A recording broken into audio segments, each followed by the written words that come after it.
Okay, so I went ahead and harvested a bunch of loofah from my plants this year, and I want to show you how to peel them.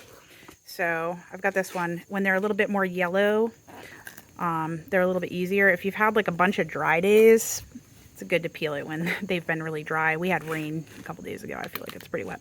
So what I'm doing is I just kind of squeeze it like this, and I feel like that makes it kind of cracks the skin a little bit. And makes it a little bit easier. And remember, they're sponges, so you have a little bit of freedom to squish it without ruining the fruit. But I feel like that kind of helps peel it a little bit without as much pain and suffering involved.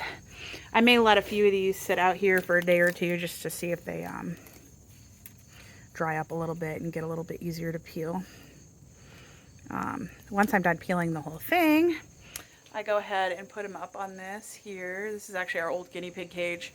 A few of them are kind of icky, but like at the end you see the good ones. And they'll just stay up here and dry. I can flip them over, but these are on top of mesh, so it should be fine.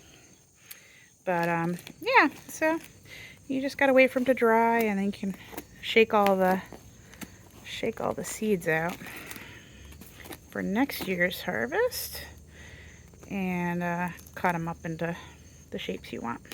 So, hope this was helpful. Have a great day. Take care. Bye.